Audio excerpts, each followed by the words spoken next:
Boa noite, pessoal. Tudo bem? Eu sou o professor Breno Modesto e a gente está tendo mais uma aula. Eu, de antemão, peço desculpas por não estar podendo fazer essa aula como um momento síncrono. A gente não está podendo se encontrar e trocar essa ideia com calma.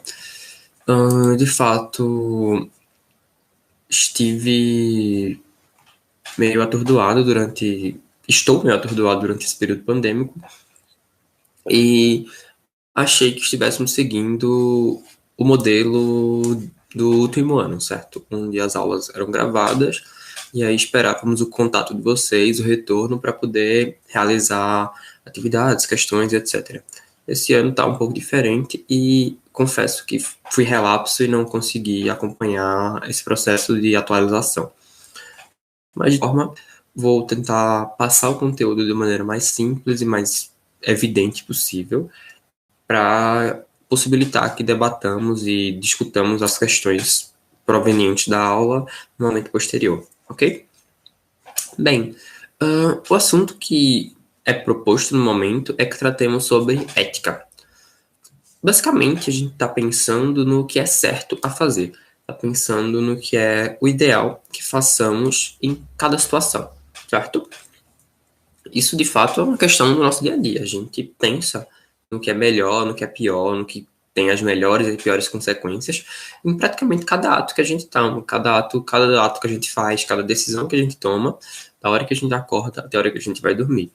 Então, entre levantar na cama no primeiro tocar do despertador ou colocar o modo soneca 25 vezes, você está optando por algo, você está ciente de que cada uma das duas escolhas, ou das infinitas possibilidades entre essas duas, entre colocar um alarme, ou colocar uma soneca, duas sonecas, três sonecas, até chegar nas 15, você perder a hora e ter que ir correndo, porque já não dá mais tempo de pegar o ônibus.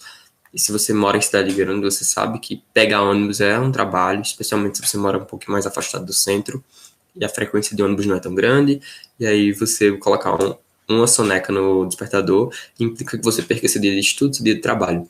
Então, esse tipo de questão está diretamente ligada com o que é certo, o que é melhor, o que é mais válido a fazer, certo? Uma outra questão possível é a gente pensar, a pessoa que vai para academia, por exemplo, que a todo momento fala, daqui a um ano você vai ter desejado começar ontem, começar hoje, enfim, você vai se arrepender de não ter começado. E aí estão fazendo juízo de valor, estão demonstrando juízo de valor sobre o que é melhor ou o que é pior se fazer, o que é certo ou o que é errado a se fazer em cada contexto, entende?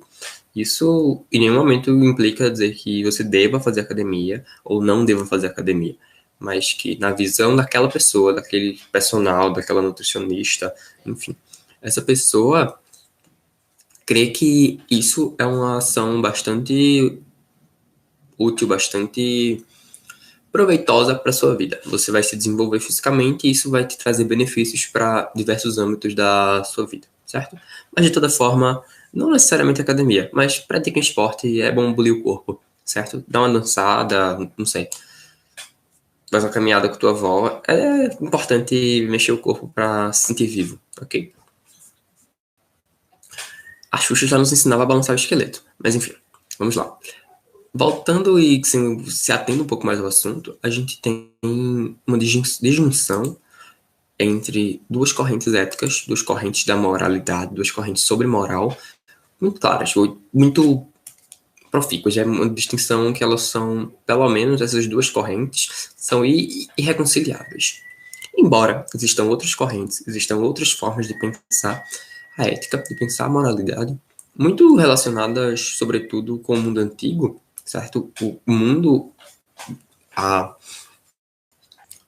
talvez a fase da filosofia mais profícua, mais frutuosa para pensar a ética, seja a antiguidade grega. A gente vai ter Aristóteles e Platão dando perspectivas diferentes sobre o que é viver bem.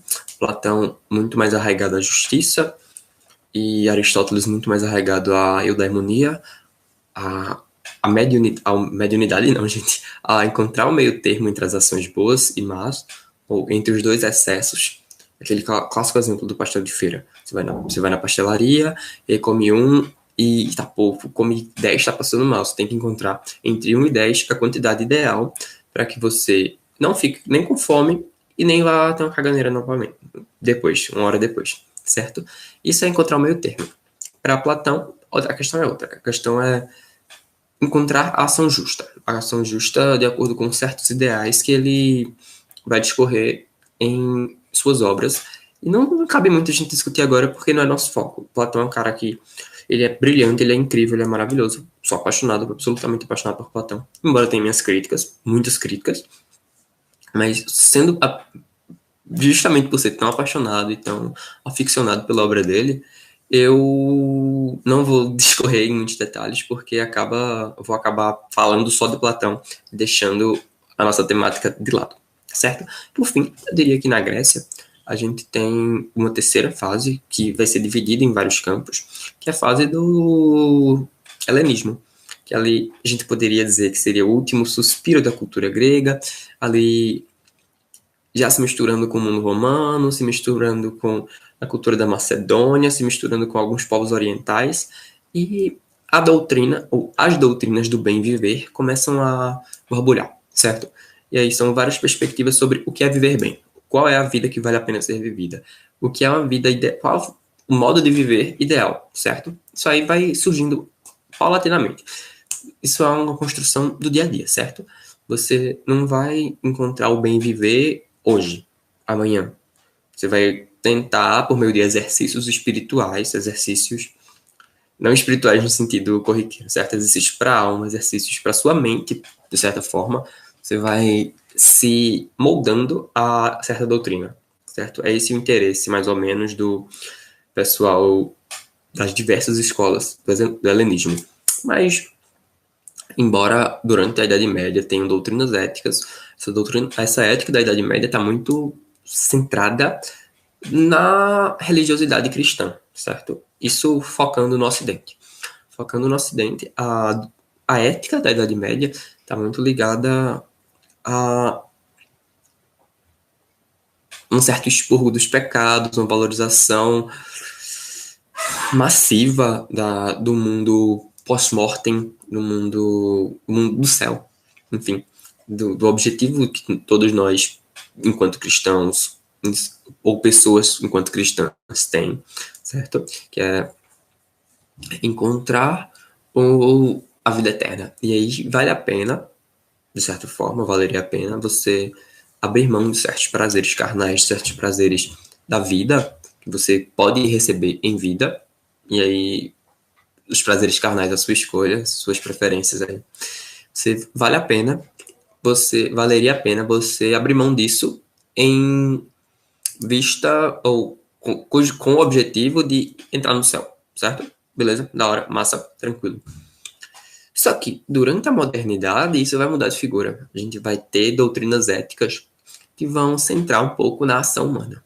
Nosso centro agora não é mais a religiosidade, não é mais uma dimensão holística do bem viver, certo? Não é mais Brenan e a comunidade, não é mais a comunidade e Brenan. Agora é o que é certo para Brenan fazer. Por quê? Certo? E isso vai ficar muito na cara, vai ficar muito estampado assim, outdoor, durante o iluminismo. E aí é um movimento filosófico que provavelmente vocês já ouviram falar, é uma coisa que a gente já conhece, a gente tem em mente bastante essa questão de luzes da razão.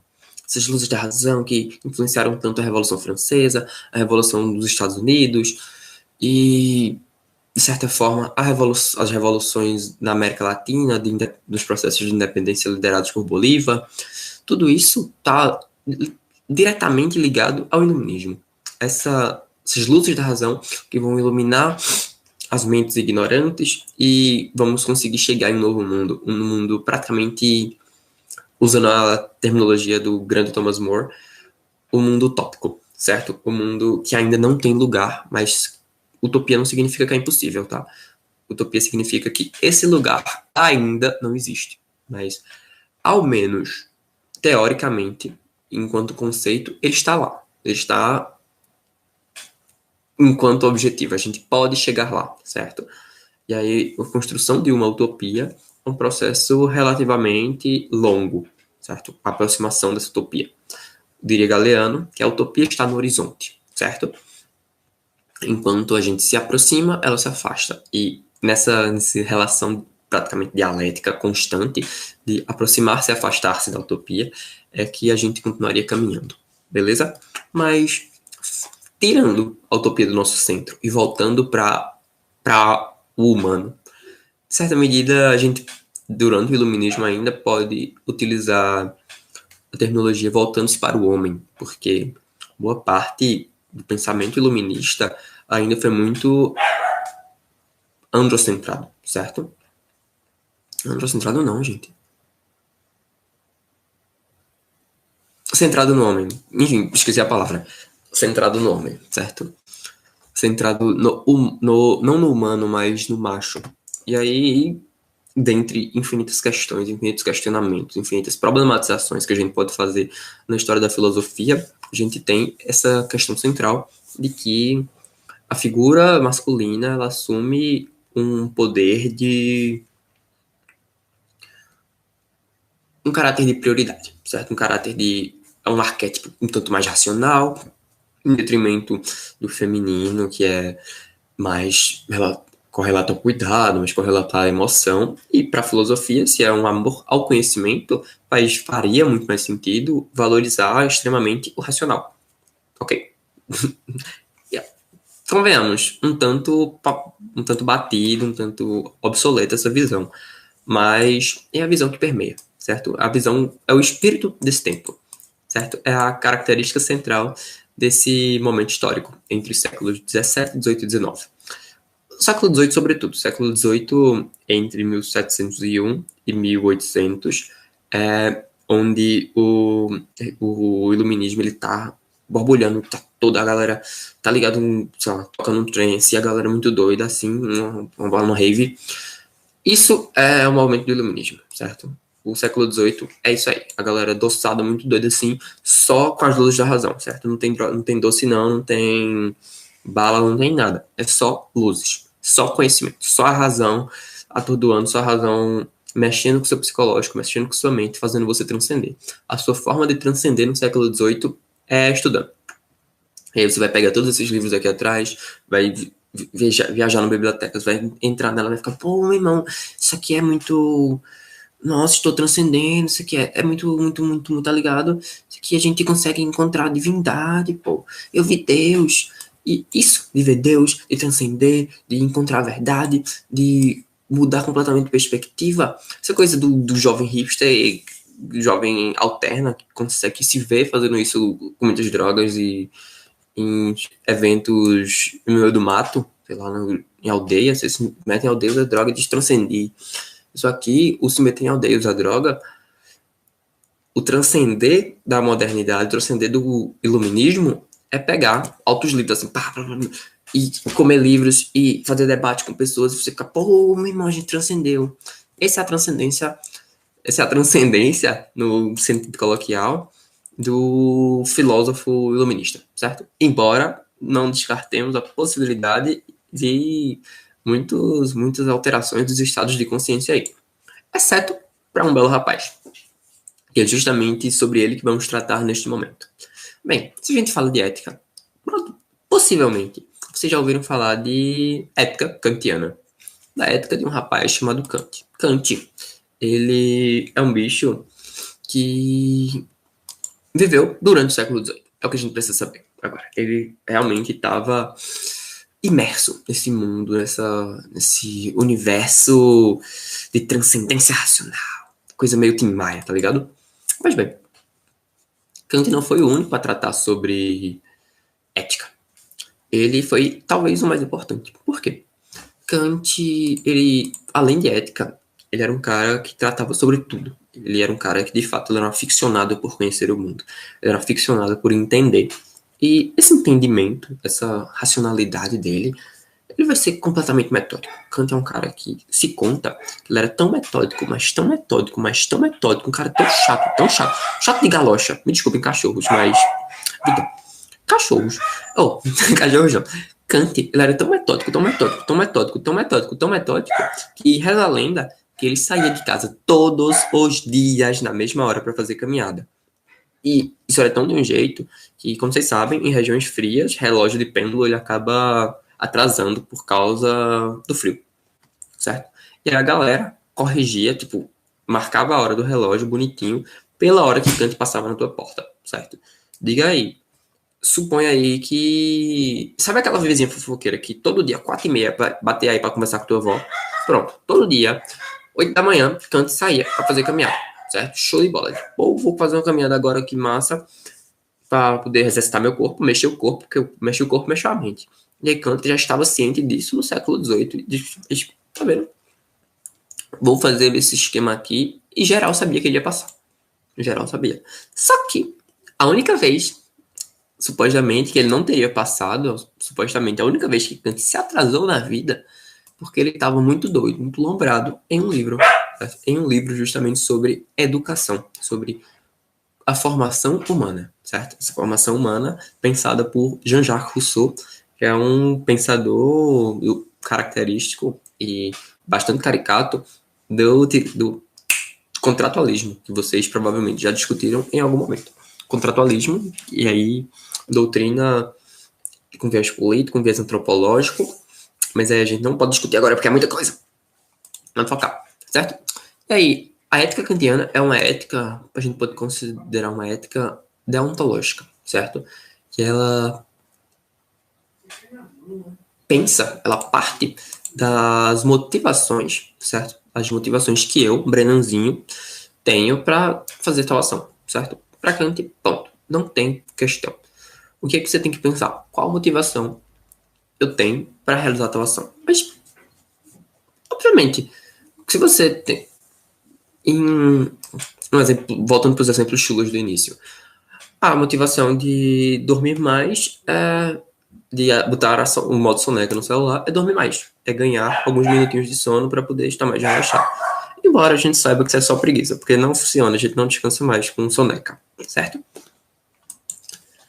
Então, mas, sabe, o que é? Além de avaliar as intenções. O que é que isso pode ser na cabeça de vocês? Pensem aí, peguem isso aí. Eu poderia fazer o quê? Sair pra tomar uma água e deixar vocês pensando. Isso aqui era conceito. Mas aí, preguiça, né? Pensem aí. O que é que pra vocês é pensar nas consequências... Ou pensar na motivação da atuação? E aí? Pronto. Vamos lá. Pra Kant, essa...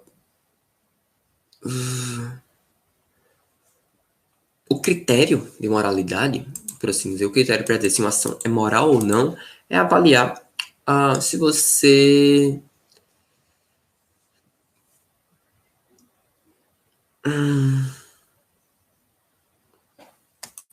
tem desejo ou não de agir pelo dever. Não é nem exatamente a questão da intencionalidade, certo? É mais profundo do que isso. Embora a questão da intencionalidade, da intenção que você tem ao dormir mais, ao atirar em alguém, ou a atravessar uma velhinha na rua, que eu nunca vi ninguém fazer isso, só vejo em filme. Enfim, independente dessa intenção, embora essa intenção esteja em jogo, sabe, é mais profundo. A crítica ou a análise de Kant, ela parte de uma coisa mais radical. Kant é mais truzeiro, assim, para desenvolver essa avaliação, porque ele está preocupado exatamente com a questão do dever. Que peste, dever? O dever, sabemos que é fazer a coisa certa, certo? E aí, fazer a coisa certa para você, meu senhor, minha senhora, minha senhora, para você, jovem querido, que quer fazer a coisa certa. Fazer a coisa certa para Kant, além de fazer o que é considerado nas leis, o que é estipulado na legislação enquanto correto ou errado, é muito mais intenso, muito mais agressivo, muito mais radical. Avaliar se suas ações não têm outro fim senão a própria ação. Para Kant, para a ética deontológica kantiana, que é essa que a gente fala tanto, que a gente vai lembrar tanto, que fundamenta boa parte do que a gente entende por direito, pelo menos enquanto teoria, a gente não pode esquecer que a letra da lei é distinta do que a gente aplica ela, certo? Da hermenêutica jurídica. Mas para o rapaz Kant, avaliar a intencionalidade é, de certa forma, já deixar de lado o que tem de mais característico mesmo, no pensar no dever. Porque, vê, existem pelo menos três possibilidades de agir relacionando-se ao dever. Agir contrário ao dever, no caso, você passa por uma pessoa na rua, dá um tapa na cara dela. De graça, gratuitamente, sem razão nenhuma. Ou você dá um tapa na cara de alguém, sem razão nenhuma. Que tipo de dever é isso? O seu dever seria, ou o natural seria que você não fizesse. O natural seria que você deixasse a pessoa viver a vida dela e você vivesse a sua. O clássico faz o meu que eu faço o teu, faz o teu que eu faço o meu, certo? Vive tua vida, eu vivo a minha, tranquilo, certo? Só que a gente pode entender que uma ação contrária ao dever é uma ação dar um tapa na cara de alguém aleatório, atirar em pessoas aleatoriamente, descumprir boa parte das leis, certo? Embora hajam leis um tanto questionáveis. Enfim, o que está na Constituição, o que está no Código Penal, via de regra, é problemático e a gente tende a não descumprir, certo? Eu não vejo vocês, jovens, crianças, estudantes aqui para-universitários, fazendo, sei lá, constantemente num 7-1. Constantemente um 7-1, constantemente um 7-1. Não, vocês têm alguma consciência de que isso é problemático, isso é contrário ao dever. O dever moral, o dever de cidadão de cada um de nós implica em não estar realizando assalto à mão armada. Constantemente, certo? Embora não possamos esquecer que existem condições que acabam nos levando a tal ato, certo? Mas aí são questões de ordem muito mais sociopolítica e que não entrariam tanto aqui nessa análise de ética, que é, volto a dizer, centrada num período histórico. Um período histórico onde, embora se pensasse a realidade, era uma realidade ainda um tanto idealizada. Era uma realidade que tem tanta luz, que ofusca. Por exemplo, você olha, se você tiver escuro, se não tiver sol, você não enxerga. Mas se você olha direto para o sol, se você olha diretamente para a luz do sol, você fica ofuscado. Se uma câmera, um flash de câmera já deixa a gente atordoado, olhar para o sol pode nos cegar. E aí, nessa analogia, é tanta luz, pode ser tanta luz no iluminismo, que a gente fica meio sem saber o que fazer, certo? A gente fica meio paralisado e não sabe como administrar essa quantidade absoluta de luz para fazer uma foto boa, certo? Mas bem, além desse critério, esse momento, essa possibilidade de agir contrário ao dever, você pode agir conforme o dever, que é literalmente você seguir a Constituição à risca. Você é um cara tão metódico quanto Kant, que você tá escrito, meu amigo, que você não pode fumar maconha, você não fuma maconha. Tá escrito que você não pode beber com menos de 18, você não bebe com menos de 18. Tá escrito que você não pode matar, você não rouba, você não mata, não pode roubar, você não rouba, não pode, sei lá, atravessar o sinal vermelho, você não atravessa, não pode negar um copo d'água no Rio de Janeiro, supostamente. Eu não sei quanto isso é verdade, mas eu já vi uma conversa de que tem uma lei municipal na cidade do Rio de Janeiro que você não pode negar um copo d'água, certo? De um estabelecimento comercial, na sua casa você pode. Você tem um estabelecimento comercial, aí chego eu lá, de boa, assim, quero um copo d'água, você pode me vender uma garrafa d'água, você pode, mas você tem a obrigação de me dar a água da casa se eu pedir, certo? Eu não sei quanto isso é verdade, possivelmente seja uma mentira de caralho, mas vamos usar como exemplo, isso é uma lei, supostamente sendo a lei municipal, certo? Da minha cidade, Buíque, sendo uma lei municipal, você tem que dar um copo d'água da casa. E aí, se você não der, você está descumprindo a lei. Então, você estaria agindo contrário ao dever. Afinal, seu dever como cidadão é cumprir a lei. E aí, para você agir conforme o dever, você tem que seguir a lei. Você tem que agir à risca, seguir à risca o que o dever te pede. Claro? Tranquilo? Besta, facílimo um pouco. Pronto. A terceira opção, e a mais difícil de ser seguida, a difícil tarefa de ser de fato ético, de ser de fato justo, de atuar de fato segundo o dever, ou por dever, certo? Você atua de acordo com o dever. Você não está seguindo a lei, você está sendo a lei. Lembra que você está sendo racional? E se Kant ele é racional em todos os seus âmbitos da vida, ele consegue estabelecer critérios racionais para o conhecimento, critérios racionais para a estética, critérios racionais para prática política, ele vai estabelecer, obviamente, critérios racionais para a vida ética, para a vida em sociedade, para encontrar o que é certo a fazer. E o princípio racional do que é certo a fazer é autonomia, certo? Você vai conseguir determinar o que é certo a fazer. Você é um sujeito autônomo. E, via de regra, se... Ave Maria, minha barriga tá roncando violentamente. Uma péssima decisão deixar de comer para gravar essa aula. Mas essa autonomia kantiana, essa ideia de ser capaz de criar minhas próprias leis, implica na abordagem de que a ação moral ela é uma ação intrinsecamente racional, certo? Você só é moral se é a sua racionalidade que está mandando você fazer aquilo. Você não é pronto. Você não mata. Você não mata porque é problemático matar. Você não mata porque é lei e você pode ir preso. Você não mata alguém porque o imperativo categórico, e guardem esse termo, imperativo categórico é a lei universal, é a lei moral que habita dentro da tua cabeça, certo? Kant vai dizer que existem duas coisas sublimes no mundo: o céu estrelado sobre ele e o imperativo categórico. Eu não sei se é sublime a palavra que ele usa. Enfim, eu não sou um kantiano igual evangélico que anda com o livro no baixo e sabe da citação, infelizmente. Mas o que implica, o que a gente precisa dizer, o que a gente precisa entender, na verdade, não é saber citar ipsis literis, isso com todas as letras. A gente precisa entender o sentido do bagulho. Não adianta você saber citar e não saber, não entender. Né? E a gente precisa manjar o sentido do bagulho. A gente precisa entender que a racionalidade kantiana, o imperativo categórico, é justamente, jovem,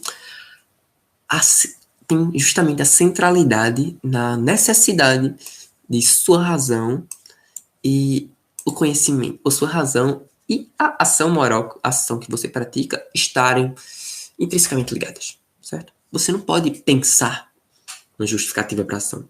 Ela tem que ser autojustificável. Mas por quê? Porque o imperativo categórico tem a necessidade de se tornar lei universal. Vê que coisa linda. E a gente vai pensar naquela questão de isonomia, do direito, não sei o quê. Mas uma lei universal é que, pensa, se tu não mente, mas por que tu não mente? Porque, em última instância, segundo Kant, mentir vai implicar que o teu ato, a tua mentirinha, sei lá, tu mentiu pra tua mãe que não tava bebendo. Tu fumou e chupou um monte de pastilha house pra chegar em casa pra tua mãe não sentir o cheiro. Não funciona, porque fica o cheiro na roupa. Lembra disso? E aí tu vai dizer, mamãe, não fumei não, fumar é coisa de tabacudo, não sei o que, fumar faz mal pro pulmão. Mas aí, tá. E essa tua ação de mentir, essa tua escolha de mentir, se a mentira se tornasse lei universal, o que aconteceria com a tua vida? E se todo mundo mentisse constantemente, a gente perderia o compromisso com a verdade. Ok, que a gente não mantém esse compromisso em todos os casos. Deveria, mas não mantém. Mas e aí, no mundo possível, onde todos nós mentimos constantemente, qual é a possibilidade de construir conhecimento? Qual é a possibilidade de poder acreditar que alguém te ama? Sei lá, você tá namorando, se todo mundo mente constantemente, tu fala eu te amo pra pessoa, a pessoa tá falando eu te amo de volta, pelo menos um dos dois tá mentindo aí. E aí? Qual é a possibilidade de tu casar, ter filhos e viver uma vida feliz com 2 cachorros em casa? E aí? Não. Isso não existe. Para Kant, o imperativo categórico implica na necessidade de tomar como certa uma atitude, certo? Toda atitude que tu toma. E aí isso é uma responsabilidade muito grande. Toda e qualquer decisão que tu faz na tua vida, toda atitude, toda esquina que tu dobra praticamente, toda escolha, certo? De certo e errado que tu faz, tu tá criando uma nova lei universal. Se tu escolhe mentir, a lei universal vai ser a mentira. Então, de não levantarás falso testemunho, vai automaticamente mudaria na Bíblia. Levantarás falso testemunho. E todo mundo mentiria constantemente. E aí, não roubarás, se tornaria roubarás. E aí, meu amigo, essa garrafa aqui já tinha sumido da minha mesa. Certo? Esse baixo que tem aqui atrás já tinha sumido. O meu cunhado que tá ali atrás, que o cachorro já tinha dado um jeito de pegar porque ele estava roubando. É lei que a gente tinha que roubar. E aí, geraria um mundo mais caótico do que está hoje. Viraria literalmente um pandemônio. E, brother, um pandemônio, como é que tu vive? Certo? Como é que a gente pode possibilitar a vivência harmônica, uma convergência harmônica, para usar os termos de Avatar, uma convergência harmônica entre pessoas e outras pessoas, entre dois sujeitos racionais, se esse imperativo categórico, essa lei universal, ela não faz sentido. E aí, o matará. Se matarás, certo? Deves matar, se torna lei universal. É esdrúxulo, é ridículo, mas pense, o argumento faz muito sentido. Se matarás fosse lei universal, em quanto tempo a gente não extinguiria a humanidade inteira? Sabe? Para Kant, você possibilitar que você cometer uma ação contrária ao dever conscientemente, você está literalmente criando um novo imperativo categórico que vai dizer, brother, tá ok fazer merda. Eu não tenho responsabilidade, não. Eu sou um lixo humano. Eu estou assinando aqui um termo dizendo que eu acabei com a humanidade. E suponho que você não quer acabar com a humanidade. Então, lembre disso. O imperativo categórico é basicamente te responsabilizar violentamente, intrinsecamente, pelo destino da humanidade. E aí é peso, boy. Mas você é um sujeito racional. Você é um sujeito iluminado pela razão. Você tem condições de conseguir isso, certo? Você consegue mover montanhas pela fé. Você consegue determinar uma lei universal para todos nós seguirmos mediante a razão, iluminado pela razão. Não é belo, não é bonito, é poético pra caramba. E já a doutrina utilitarista, a qual a gente costuma opor a doutrina kantiana, é uma doutrina fundada por Jeremy Bentham, que inclusive é um dos caras que vai pensar o panóptico, que vai ser uma estrutura bastante utilizada por Foucault para descrever o nosso modo de organização da sociedade atualmente. Isso aí é muito interessante, eu pesquisar. Mas bem, além de Bentham, que embora seja seu fundador, o grande baluarte, a grande referência para se pensar o utilitarismo é John Stuart Mill. John Stuart Mill viveu no século XIX, sobretudo. Ele é um cara que veio um pouco depois de Kant. Ele, de fato, conheceu Kant. Ele, toda a tradição filosófica, ele é um cara brilhante, um cara muito estudado, um cara que, de fato, era bonito, inteligente, charmoso, tinha uma barba, um cabelo grande. Parecia comigo. Os cara, professor Rochedo, viu? Um cara, um filósofo Rochedo, um cara que entendia das paradas. Ele dizia, boy, o utilitarismo é basicamente, de maneira bem chula, bem rasa, o utilitarismo é baseado na noção, na tese de que toda ação gera consequências. Afinal, mesmo em Kant, a ação, o imperativo categórico, pensa na consequência. Porque ele se propõe a ser uma lei universal. E aí, pensar a consequência é nada mais, nada menos do que uma forma de racionalizar o princípio da utilidade, que segundo Mill e Bentham, segundo os utilitaristas, o princípio da utilidade ele é intrínseco à humanidade. Todos os humanos pensam seguindo o princípio da utilidade. Se você dá, sei lá, mostra doce com a criança minimamente, sei lá, com seus 3, 4 anos, que já tem uma noção de quantidade na mente, você bota aqui uma mão com um doce, uma mão com 5 doces, ela vai querer a mão com 5 doces. Utilidade, certo? Ela tá vendo que é mais vantajoso para ela. É muito mais vantajoso você comer 5 caramelos, ou 5 balas de hortelã, ou 5 pastilha house, ou 5 paçoca, 5 pedaços de rapadura, enfim. 5 doces, 5 coisas gostosas para botar na boca, é muito mais gostoso do que uma coisa só. Obviamente. E aí, segundo o princípio da utilidade, a consequência vai se gerar maior felicidade comendo 5 docinhos do que um docinho. Certo? Ou mais vale um pássaro na mão que 2 voando. Isso é um belíssimo exemplo de princípio de utilidade. Embora não veja razão para você pegar o diabo de um passarinho na mão. O princípio de utilidade diz: brother. E veja que a nota vai afinando, a voz vai afinando, que é simplesmente dizer o quanto é absurdo, o quanto é óbvio, o quanto tá na cara. Certo?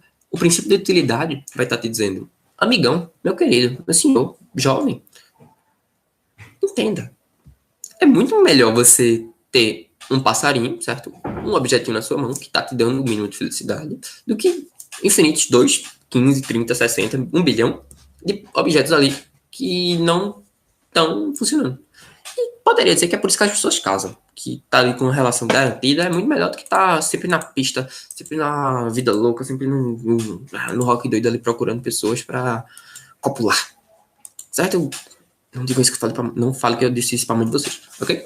Mas isso é bastante possível, é bastante plausível. A gente se agrupa em relações monogâmicas, já diriam alguns pensadores do amor livre, porque é mais cômodo, certo?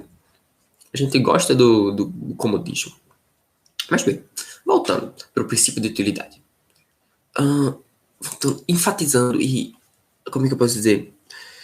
Agora que a gente entendeu que é algo intrínseco, que é natural, que qualquer criança de 2 anos faz isso, a gente tem que entender que o princípio de utilidade, ele vai além disso, certo? O critério, ele vai pensar nas pessoas afetadas, consideradas de maneira imparcial, certo? Então tem um princípio de imparcialidade aí. A gente tem que pensar no que gera mais felicidade. Se gerou sofrimento, brother, se fez uma pessoa... Se tem uma galera triste, tem uma galera morrendo, você fica... Não tá tendo útil, não tá tendo utilidade aí.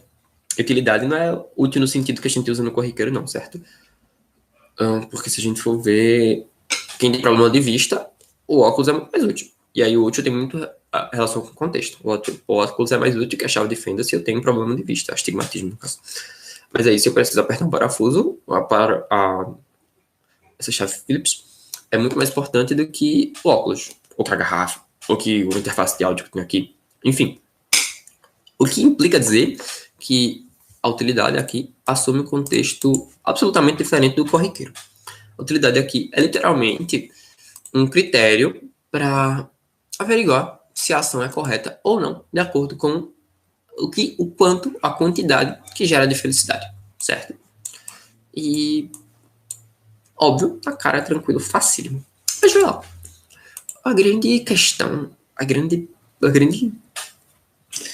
grande questionamento que se faz quanto ao utilitarismo, esse negócio de o maior felicidade para o maior número de pessoas possíveis. Isso é um jargão que provavelmente vocês já ouviram falar. Funciona. Mas não é exatamente assim. Por que, meu querido? Por que, minha jovem? Por que, cidadão? Por que não é? A gente precisa entender que a maior felicidade para o maior número de pessoas possíveis não é algo tão objetivo assim. E aí a gente leva o utilitarismo, a doutrina de Mill, a doutrina de Bentham, para uma certa noção meio aleatória, sabe? Meio no bel prazer, meio arbitrária. E cabe a vocês decidir o quanto isso é arbitrário, certo? Afinal, voltando, enfatizando o clássico dilema do bonde. O clássico. O dilema do bonde. Onde temos um bonde, certo? Um bonde, um trem, o que seja. Ninguém vê bonde hoje em dia. Também ninguém vê trem. A gente tem a linha de trem, certo? Ela segue aqui o rumo. Vai ter, nesse ponto, uma bifurcação, certo? Você tá aqui, o cidadãozinho tá aqui, e vai ter o poder de fazer o trem ir por esse caminho de baixo ou pelo caminho de cima. E o caminho de cima, ele vai matar 5 pessoas. O caminho de baixo, ele vai matar uma pessoa só. As pessoas estão amarradas, elas não podem fugir.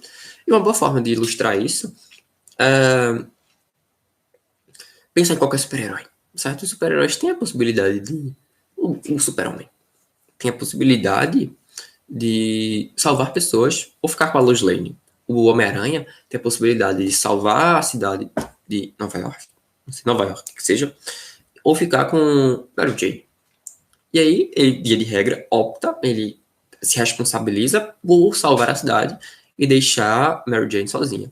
Deixar a pessoa que ele ama, a pessoa que ama ele, a pessoa com quem ele tem uma relação afetiva desde os seus 5, 6 anos, sozinha, certo? Não ter essa relação, não viver esse amor, porque ele considera que sua responsabilidade com a cidade é muito maior. Nesse contexto do trem, o utilitarismo concordaria tanto com o Homem-Aranha, quanto o Super-Homem. Mas, nesse contexto, o utilitarismo diria, brother, tu prefere matar 5 pessoas ou uma pessoa, bicho? Tu vai se responsabilizar pela morte de 5, em vez de se responsabilizar pela morte de uma. Tu vai dizer que 5 É mais ou menos que um. Não, diga aí, 5 famílias. 5 famílias. 5 famílias. Não é uma família, são 5 famílias. 5 famílias que chegam em casa estão sem mãe. 5 famílias. 12, bota aí 20 crianças. 20 crianças que chegam da escola bonitinho, assim, de farda, com a mochila, com as blusas todas sujas. Criança suja a roupa. Com a blusa toda suja, tudo cheio de catarro. Com as máscaras trocadas com os coleguinhas da escola. Pronto. Chega em casa. Cadê mamãe? Ah, não, mamãe foi atropelada pelo professor de filosofia do portal, porque ele achou que era muito mais proveitoso matar 5 pessoas que matar uma pessoa só. Aí eles crescem, ah, tá bom. Aí a gente vai jogar videogame, sem entender o que aconteceu. Vai explicar isso pra essa criança depois, sabe? No caso contrário, a gente deixaria 5 famílias sobreviverem, 5 famílias viverem felizes com suas mães e suas crianças, e eu mataria simplesmente uma pessoa. Um advogado, um médico, um presidente, uma pessoa importante para um país, eu mataria. E aí, valeria a pena matar esse cara, essa pessoa, essa mãe de família, que seja, essa mesma mãe de família, uma outra mãe de família, de uma outra família com 5 filhos, com 4 filhos, que sejam, valeria a pena matar quem? O que seria mais justo? Segundo o utilitarismo, essa resposta é fácil. Só que a gente não consegue aplicar isso, a gente não consegue ser tão imparcial. Afinal, se fosse minha mamãe e 5 irmãos meus, se fosse todo mundo, sei lá, da bancada ruralista do Congresso e o presidente Bolsonaro. E aí, se fosse o presidente Lula e o presidente Bolsonaro, o que você escolheria? Olha aí, que é a questão. Não estou fazendo juízo de valor, eu não gosto de nenhum. Mas, enfim, tenho minhas preferências. Mas sendo um ou sendo outro, sendo, sei lá, Trump ou Biden, quem é que você escolheria matar? E por quê? Argumento? Não tem muito argumento válido. Então, de certa forma, o utilitarismo, embora ele resolva o dilema do trem de uma maneira muito pragmática, de uma maneira muito taxativa, óbvio, o maior número de felicidade para o maior número de pessoas. É uma questão que ela não é tão preto no branco, sabe? É uma questão que realmente vale a pena se pensar o quanto a gente consegue ser objetivo nesse critério. O quanto esse critério de objetividade que caracteriza o utilitarismo, você não pode se considerar utilitarista se você não considerar como essência do seu pensamento uma imparcialidade, certo? E eu, Brenan, particularmente, acho problemático a noção de imparcialidade, certo? Kant, por sua vez, nesse mesmo dilema do trem, ele diria que o imperativo categórico impossibilita você decidir isso. A gente não pode tratar as pessoas como meio, certo? A gente não pode pensar na consequência da ação, em última instância, como o utilitarismo faz. O utilitarismo, para decidir se vai matar 1 ou 5 pessoas, ele está dizendo, brother, a consequência de matar 5 pessoas é muito pior para a sociedade. São 20 crianças desamparadas. São 20 famílias sem ter o que comer. São 4 famílias, 5 famílias desamparadas, 4 pessoas. Enfim, são mais famílias desamparadas sem ter o que comer e com crianças chorando. Se eu matar uma pessoa só, é uma só família, 5 crianças e um desamparo só, certo? Enfim. Só que se para Kant a gente tem que universalizar, tratar as pessoas como um fim em si mesmo, a gente não tem muito como resolver isso. Sabe? Na primeira hipótese, caso Kant desviasse o trem, ele estaria matando, sacrificando uma pessoa, pensando no bem maior, certo? Pensando na possibilidade de trazer mais felicidade para o mundo. E caso ele deixe o trem reto, ele deixa o trem reto ali e matar 5 pessoas, ele está dizendo, oxe, man, eu tô basicamente dizendo que não posso me responsabilizar. E se ele não mexe, se Kant não mexe no trilho do trem, afinal, ele tá aqui e ele vai seguir esse caminho naturalmente. E aí ele só muda para baixo para matar uma pessoa se você mexer. E aí, se ele segue o caminho dele, tranquilo, ele mata 5 pessoas. Não é comigo, velho. Eu não podia fazer nada. Eu estaria sendo antiético. Eu estaria quebrando o imperativo categórico, quebrando a possibilidade do imperativo categórico nesse contexto. Afinal, eu não tinha como escolher tratando as pessoas como fim em si mesmo, certo? Você não pode, para Kant, voltando a Kant, você não pode iludir uma pessoa, você tá ficando com alguém, você não pode dizer, eu te amo, não sei que coisa linda, quero casar contigo. Se você não quiser, de fato. Você tem que falar a verdade constantemente. Você não pode iludir alguém, porque você está usando essa pessoa como meio para se satisfazer. Sei lá, você terminou o namoro agora, você não pode ficar com outra pessoa, porque você está usando essa pessoa como meio para se satisfazer, para matar a sua carência, para matar a tristeza de ter levado uma gaia. Afinal, você vence corno, corna, de certeza, certo? Necessário. Isso é uma característica necessária do respenso. Gaia. Você não pode levar uma gaia e ir pra metrópole, pro carnaval, pra qualquer canto, ficar com a galera e dizer, não, agora eu vou casar com você. Não, velho, porque você está usando a pessoa como fim, certo? Você tem que, ou como meio. Você tem que usar a pessoa como fim em si mesmo. Se você quer uma troca de prazeres, você tem que deixar claro que só quer uma troca de prazeres e essas pessoas vão tentar saciar a carência de maneira mútua, certo? Você está usando essa pessoa como fim em si mesmo. E a pessoa, da mesma forma, está usando você como fim em si mesmo. Ok? De certa forma. Pronto. Então, para Kant, é impossível. Certo?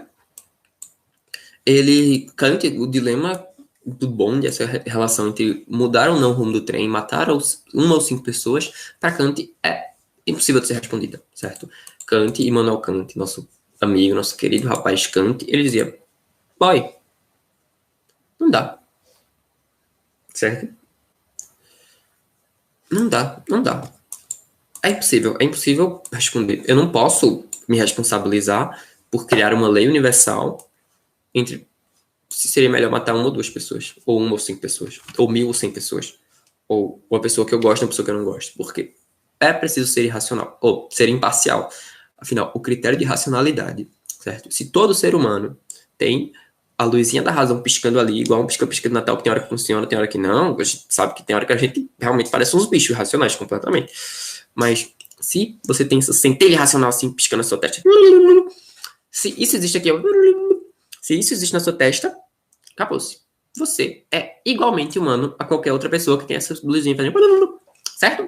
Perfeito, tranquilo, fácil. Então, para sintetizar de maneira sintética e ficar simples, fácil, tranquilo, vamos lembrar. Kant é um bicho extremamente racional, e aí o imperativo categórico é agir por dever, não é agir conforme o dever, não é agir contrário ao dever, é agir por dever.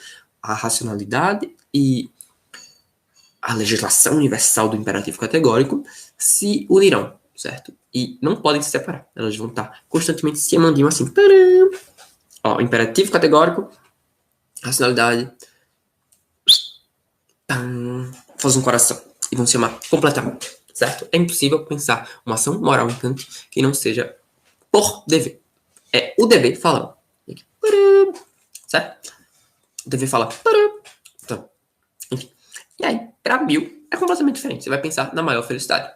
Se você vê um rostinho feliz assim, você vê um rostinho feliz assim, muito maior, um rostinho feliz maior, certo? O maior número de felicidade, isso é quase que matemático, certo? Você pensa essa relação matemática, de certa maneira, a gente pode dizer que pensar uma relação matemática, uma relação de coeficiente de felicidade, a gente tá dizendo, amigão, bota aí na balança, meu compadre, bota na balança. Se tem mais felicidade aqui, você vai por esse caminho. Se tem mais felicidade nesse caminho, você vai por esse outro. Ponto. Certo? E aí fica a questão.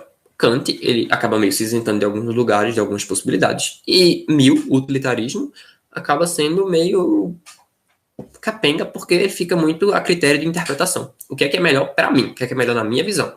Certo? Embora se proponha e seja pretensamente universalista. E que não faça distinção entre os outros sujeitos. Afinal, tem a mesma centelhinha divina fazendo na testa da gente. Centelhinha divina não, centelhinha racional. E aí, se a racionalidade existe em todos nós, sejamos todos racionais. Todos nós temos o mesmo valor, independente das ações que fizemos ou não. E aí, um joguinho interessante pra gente testar, para vocês derem uma pesquisada em casa e ficarem lembrando, é moral, certo? Moral de moralidade, machine, de máquina, máquina moral. Podem jogar no Google e aí vai ser esse mesmo dilema do bonde, só que com um carrinho. É um carro autônomo e você vai escolher. Se é o programador do carro, você vai escolher. Se esse carro ele segue reto, se ele segue na mesma direção ou se muda. E aí vão ter vários casos diferentes, com crianças, com cachorros, com gatos, com idosos, com mulheres e homens, e pessoas magras, pessoas gordas, pessoas atléticas, pessoas que roubam, pessoas que moram na rua, pessoas que são médicos, advogados e pessoas executivas. Enfim, acho que falei todo tipo de pessoa que tem no jogo. Mas aí vocês vão conseguir, vocês vão tentar, vocês vão ter a possibilidade de avaliar quais são os critérios que vocês utilizam para definir se algo, definir qual a ação correta em cada contexto, certo? Beleza? Show? Valeu, pessoal. Até uma próxima. Sigo disponível para quaisquer eventuais dúvidas e para a gente responder questões e etc. Certo? Valeu, um abracinho e até já já.